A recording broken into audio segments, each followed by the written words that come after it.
بسم الله الرحمن الرحيم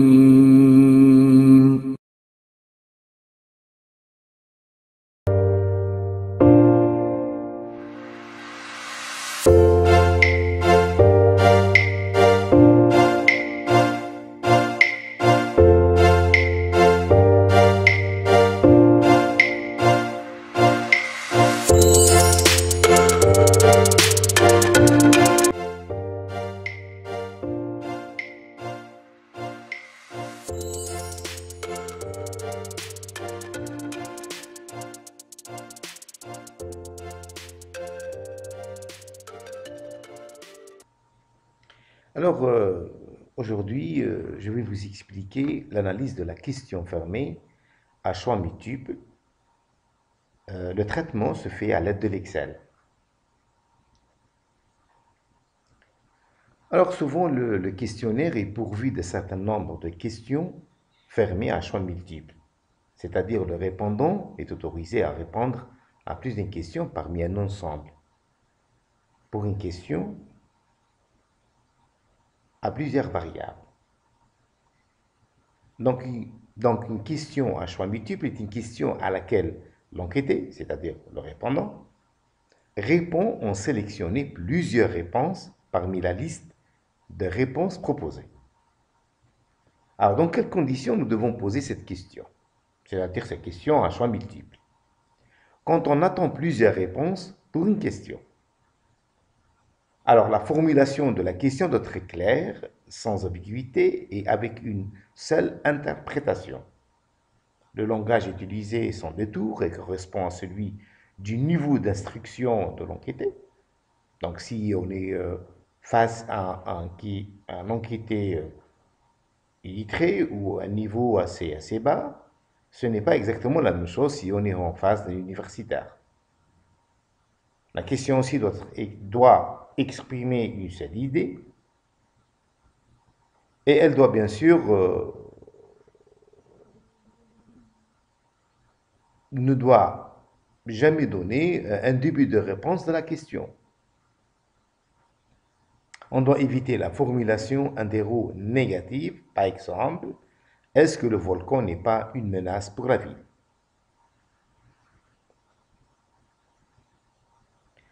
Alors, par contre, dans le cas d'une question fermée, à choix unique, la réponse doit être unique.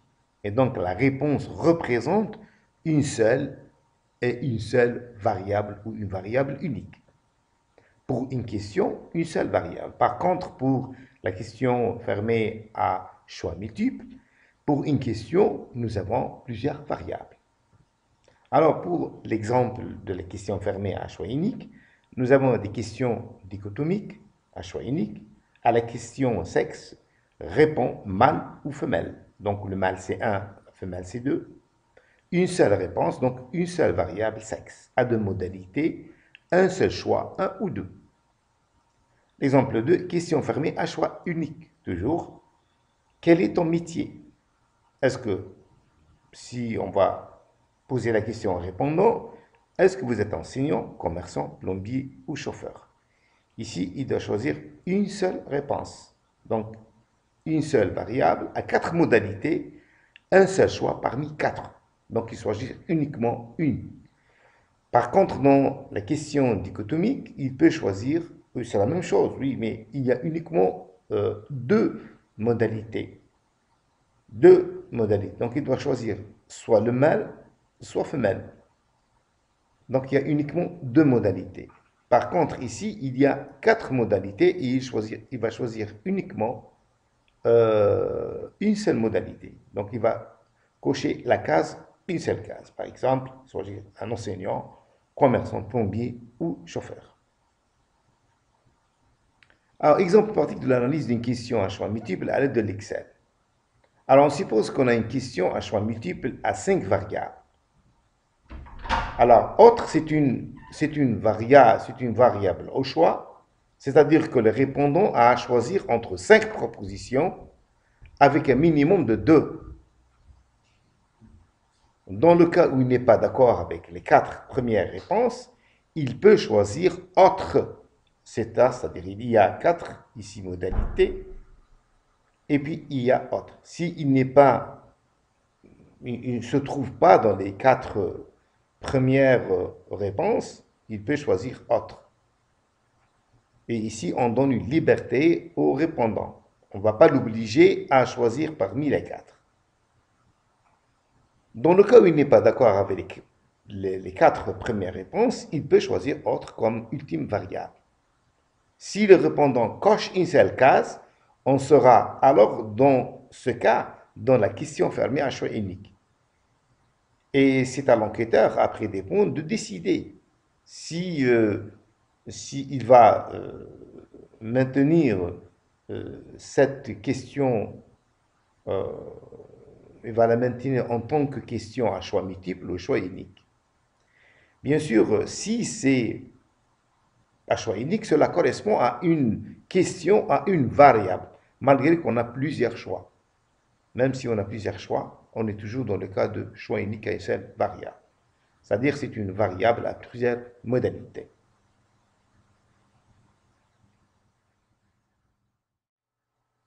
Donc, on va passer à notre exercice, une question à choix multiple adressée aux étudiants d'architecture. C'est une question assez, je vois que c'est intéressante, hein. Et on va voir un petit peu les points de vue des architectes étudiants par rapport à ce qui a été produit en Algérie et les architectes qui ont eu des empreintes sur l'architecture algérienne moderne. Alors, quel est l'architecte étranger qui a le plus marqué l'architecture algérienne? Alors, nous avons ici, nous avons quatre possibilités. Nous avons André Ravero, qui est le français, qui a travaillé beaucoup sur le MZAD. Fernand Pouillan aussi, architecte français, qui a fait beaucoup de projets en Algérie, à Alger, à Biskra, à Gardea. Donc Biskra, il a réalisé un hôtel très connu qui est le Ziban. Et puis les frères Meniaoui aussi, ils ont travaillé à Biskra aussi. Donc c'est cité Flièche, maintenant il n'existe plus cette cité-là, ou le quartier Flièche, hein. Et puis il y a aussi, ils ont construit le marché euh, du demi-colonial à Biskra. Jean-Jacques Deluz aussi, c'est quelqu'un qui a travaillé beaucoup en Algérie, c'est avant l'indépendance et au long de l'indépendance, il a fait beaucoup de projets. Et puis il y a d'autres architectes. Alors, on va savoir si ces architectes ils ont eu un impact considérable sur l'architecture locale algérienne. Alors, donc, le répondant pourra coucher 1 à 5 cases, donc, mais un minimum de 2. Sinon, on va tomber dans la question fermée, mais à choix unique, malgré qu'il y a beaucoup de propositions.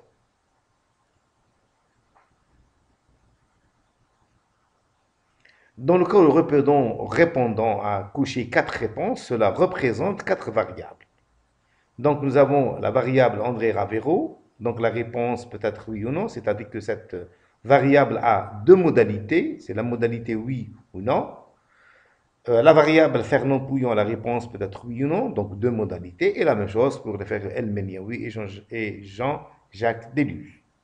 Donc, au final, à une question, quatre réponses. Nous avons une question, quatre réponses. Alors, on peut choisir aussi une autre option avec toujours une question à choix multiple. Choisir, donc on va choisir la catégorisation. Par exemple, nous avons quatre réponses. Les répondants ont couché que trois réponses et dans ce cas, nous avons trois variables. Maintenant, les variables ont une seule modalité. Donc, pour chaque variable, on assigne un code. Par exemple, parmi les 15 architectes comme item, les répondants ont choisi Fernand Pouillan, donc cadeau, Tadouando, code 2, Walter Gropius, code 3. Donc, alors, nous avons Fernand Pouillan, le français, Tadouando, le célébrissime architecte japonais, Walter Gropius, l'allemand, Le Corbusier, le suisse, Enzo Piano, l'italien, Jean-Jacques Louzeau, le Deluz, pardon, et André Ravero. Donc, si tous les répondants ont choisi que trois architectes, c'est les mêmes. Donc, on va choisir 3 variables et on va les placer dans un tableau. Donc, pour faire l'empion, le code uniquement 1, sans le 0 et 1, c'est 1 uniquement. Tadawando, 2, sans le 0 et 2. Waterpropis, la même chose. Donc, il n'y a pas de... C'est des variables à une seule modalité, donc ils n'ont pas de modalité dichotomique. D'accord? Alors, pour notre exercice, on va se concentrer sur la première option, c'est-à-dire que 4 variables, et chaque variable a deux modalités. Donc, nous avons le codage des réponses, c'est le oui, c'est le 1, le non, oui, c'est le 0. Donc, on va les placer ici. Alors, donc, une question à chaque variable, et chaque variable a 2 modalités, le 1 ou le 0, le oui ou non. Après dépouillement et codage, on saisit les résultats dans une feuille d'Excel nommée données. Donc, on va les mettre dans une feuille de calcul d'Excel ici, et on va nommer cet onglet-là base de données. Alors, donc, on va placer sur la première colonne ID le numéro des questionnaires. Sur la deuxième colonne, la première variable qui est André Ravero. La deuxième variable, Fernand Pouillon. Troisième, Al-Meniaoui. Quatrième, Jean-Jacques Deluz. Et autre, c'est aussi la cinquième, une autre variable. Alors, on va placer dans chaque cellule soit 1, soit 0. Soit 1, soit 0. Et la même chose ici. Alors, on prend par exemple pour le premier questionnaire, il a répondu oui pour André Ravero, non pour Fernand Pouillon, oui pour les frères El Meniaoui, non pour Jean-Jacques Deluz et oui pour autres. Pour le deuxième, il n'a pas répondu du tout. Donc ça, ce n'est pas comptabilisé, ce questionnaire est rejeté. Il n'est pas considéré comme réponse. Troisième, c'est oui pour Fernand, oui pour les frères Meniaoui, oui pour Jean-Jacques Deluz et oui pour autres. Et ainsi de suite. Donc,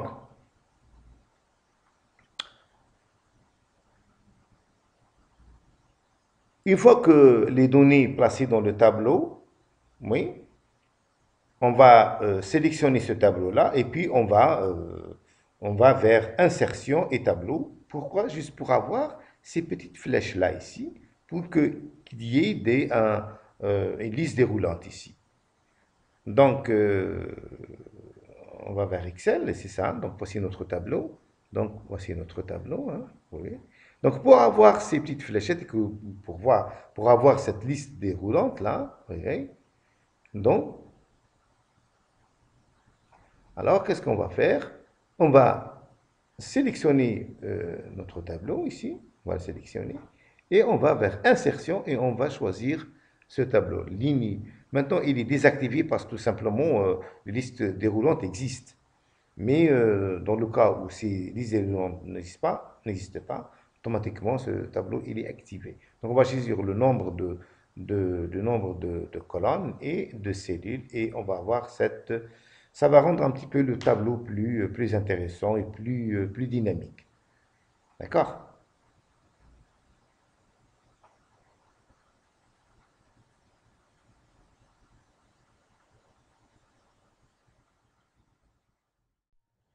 Alors donc, on va analyser maintenant les données obtenues. Donc, après le codage des données, on procède à l'analyse. Donc, on obtient ainsi le nombre de pourcentage des répondants.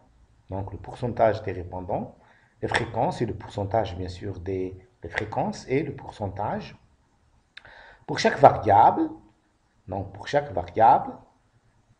sous forme de base de données, dans l'onglet données. Donc, nous avons cet onglet, la donnée, et on a mis toutes les réponses. Euh, Ici, pareil pour André Ravero, nous avons placé les 1, tous les 1. C'est-à-dire que quand il a réponse oui, on place 1. Et donc, la somme de ces 1-là, c'est le 7. La même chose pour Fernand Pouillon, la somme des 1, c'est 10. Les frères Meniaoui, 16. Jean-Jacques Deluz, 12. Et les autres, 5. Donc, André, c'est 7. Fernand Pouillon, 10 qui ont répondu 1. Les frères Mniawi, 16 qui ont répondu 1, c'est-à-dire oui. Jean-Jacques Deluse, 12. Les autres, 5. Et le nombre de répondants, c'est 20. C'est exactement ici. Puis pour le pourcentage, nous avons André Ravero, 35%. Fernand Pouillon, 50%. Les frères El Mniawi, 80%. Jean-Jacques Deluse, 60%. Les autres, 25%. Et la totalité, c'est 100%.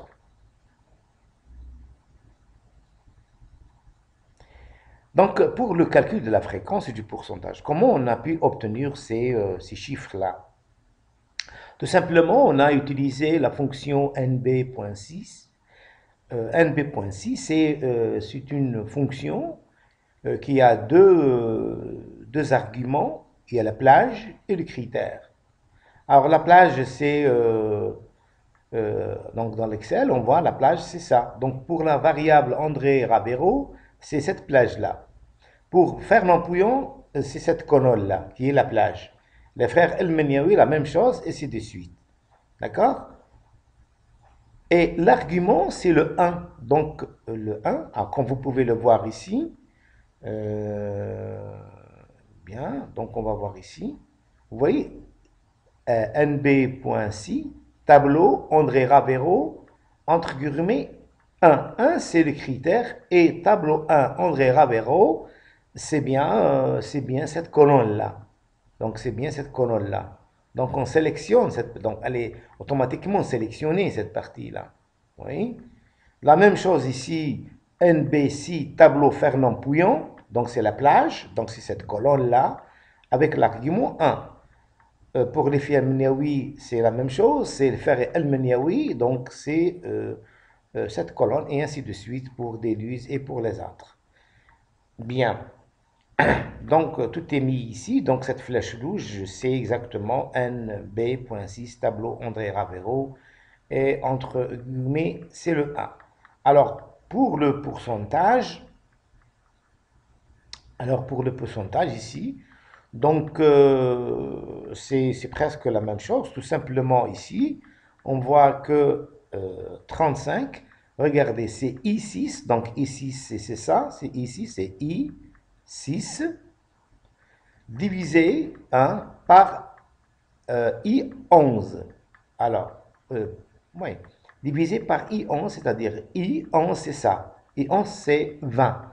Et comme vous pouvez le voir, il y a le dollar, I$, 11 dollars, c'est-à-dire que c'est un dénominateur commun. Donc, commun, il est fixe. Et chaque fois, c'est variable ici. C'est le I7, donc c'est 10. Et puis ici, c'est le I8. Et c'est de suite pour obtenir les différents pourcentages. D'accord? Donc, en fin de compte, c'est 20 divisé par 7, pardon, c'est 7 divisé par 20, 10 divisé par 20, 16 divisé par 20, 12 divisé par 20, 5 divisé par 20, et on obtient ce pourcentage-là.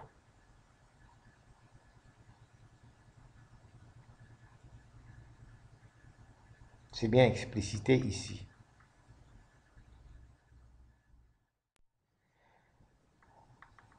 Donc, maintenant, on va expliquer comment on va créer le graphique. D'abord, il y a deux types de graphiques, le graphique en fréquence, et puis il y a le graphique en pourcentage. D'accord? Donc, pour le graphique en fréquence, il est intéressant, bien sûr, de créer ce graphique parce qu'il exprime mieux les résultats obtenus. Et donc, pour ce faire, on va sélectionner le tableau. Donc, ce tableau-là, on va le sélectionner, oui, qui exprime bien sûr les résultats obtenus en fréquence. Et puis, on va vers insertion, et puis on va cliquer sur colonne. Donc, on va voir l'Excel. Donc, ici, comme vous pouvez le voir ici. Donc, on va sélectionner ce tableau-là. Oui. On va vers insertion, puis vers colonne. On va choisir l'histogramme 2D.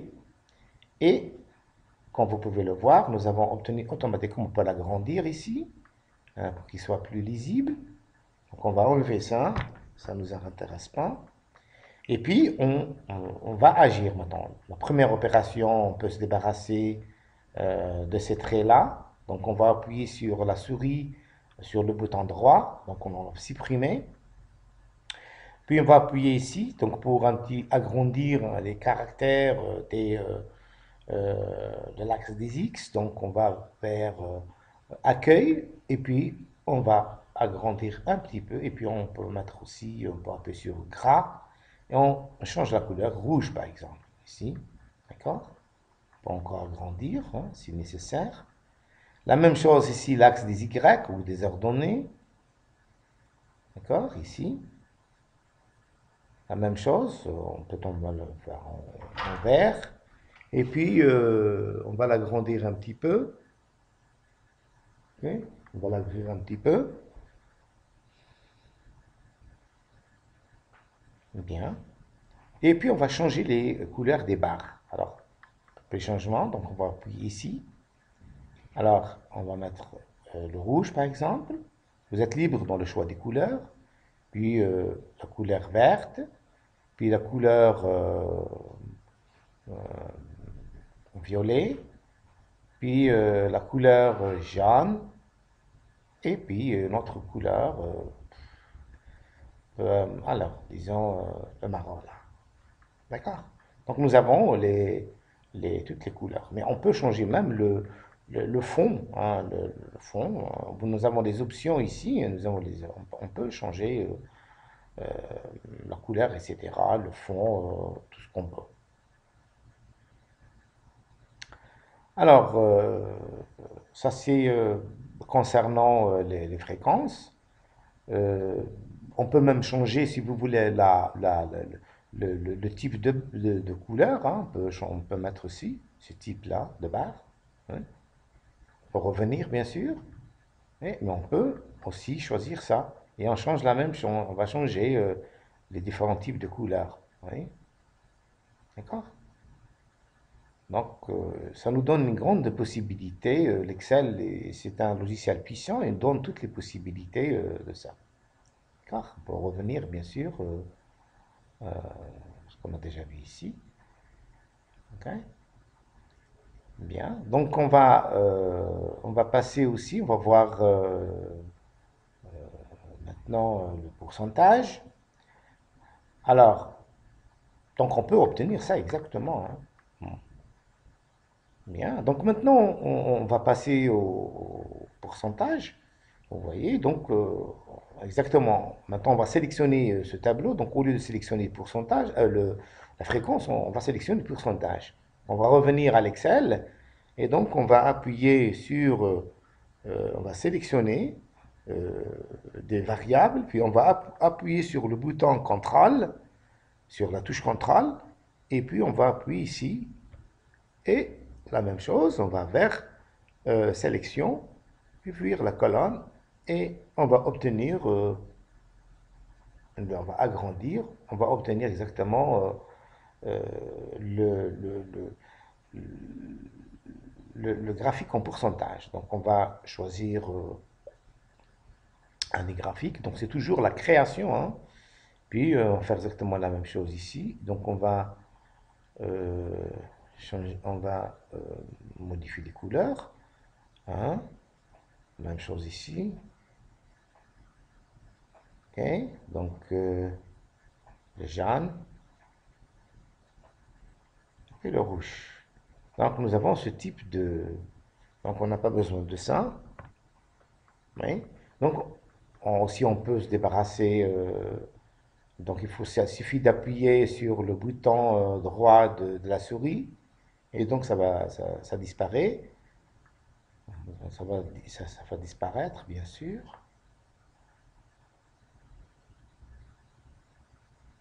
Bien, alors on peut mettre aussi, on va changer ici, donc on va avoir les pourcentages ici. Alors, vous constatez qu'il y a le pourcentage ici. Hein.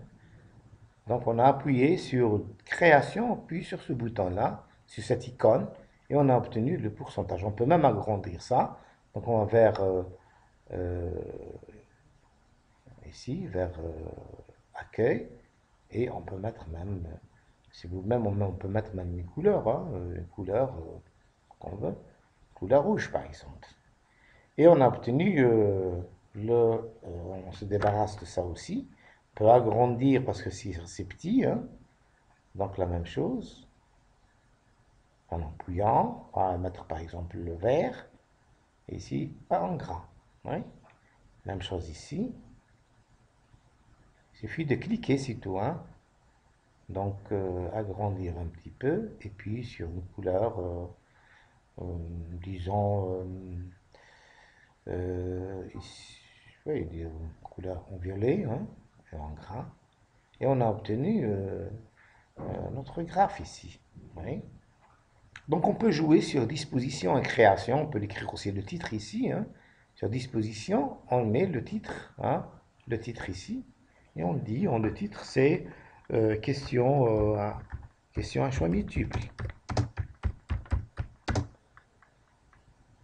Ah ouais, question à choix multiple. Donc ici, question à choix multiple ici.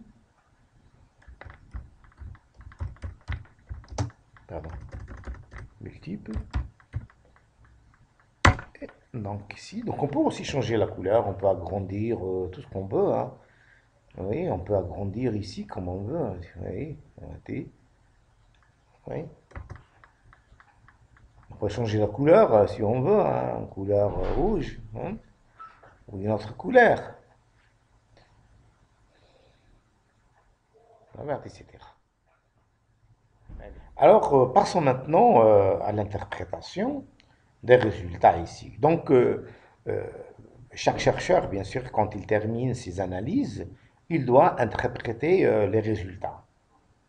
Donc, à la question quel est l'architecte étranger qui a le plus marqué l'architecture algérienne, on constate que 80% des interviewés ont répondu les frères Méniaoui. Ici, la barre rouge. Vient ensuite Jean-Jacques Deluse, 60% à la barre en bleu, et uniquement André Ravero, 35%. Bien sûr, nous avons aussi Fernand Pouillon qui est, bien sûr, cette barre jaune de 50%.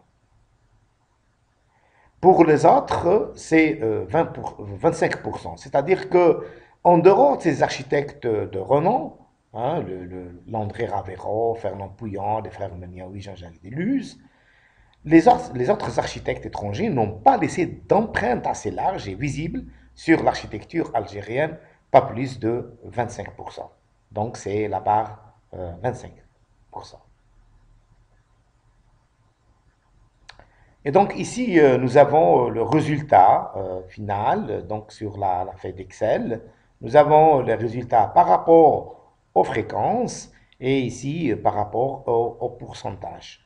Donc les résultats sont bien explicités en fréquence et en pourcentage.